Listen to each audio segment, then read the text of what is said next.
Blouse కుట్టుకోవడానికి shirt కుట్టుకోవడానికి వచ్చింది అంటే నీ మీద ఎంత నమ్మకం ఉంటే నీ దగ్గరకు వస్తుంది అసలు వాళ్ళకి అసలు ఊపుకుంటా పోమని అంటే మంచిగా అనిపిస్తుందా మీకు సో దయచేసి అట్లాంటి పనులు ఎవరు కూడా చేయకండి.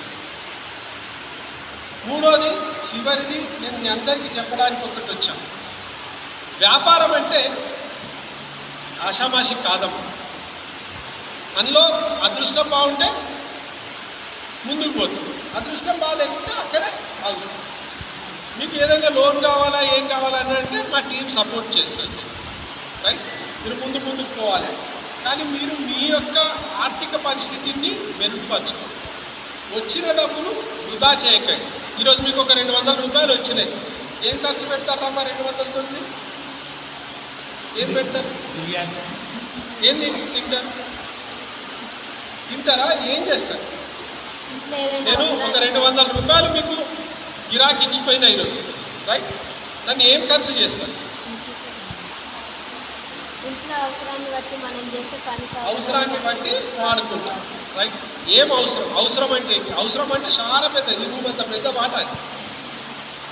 అవసరాలు 2 రకాలు ఉండొచ్చు. వృధా అవసరాలు ఉండొచ్చు, నిజమైన అవసరాలు ఉండొచ్చు. పెట్టుబడిగా వాడుకుంటాం. నువ్వు 200కి 200 పెట్టుబడి వాడితే కరెక్టా కదా? కనీసం 100 రూపాయలైనా వాడాలి. మీరు ఏదైనా లాభం వస్తే దాన్ని పెట్టుబడిని గుణాకారం అయ్యేటట్టు చూడండి. గుణాకారం అంటే తెలుసు కదా నీకు. ఇప్పుడు 3 × 2 అంటాం. ఎంత అవుతుంది రాము? 3 × 2 3 + 2 6 ఎక్కువనా 5 ఎక్కువనా? అంటే గుణాకారం చేస్తే ఎక్కువైందా ప్లస్ చేస్తే ఎక్కువైందా కదా? అది గుణాకారం మీరు చేయగలిగారు.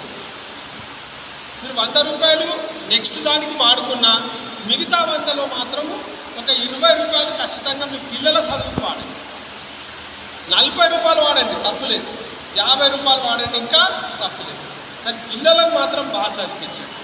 ఒక వ్యక్తి పేదరికం నుంచి బయటకు రావాలి అని అంటే మీరు ఏం చేసినా రాదు, ఒక చదివితే మాత్రమే వస్తారు బయట.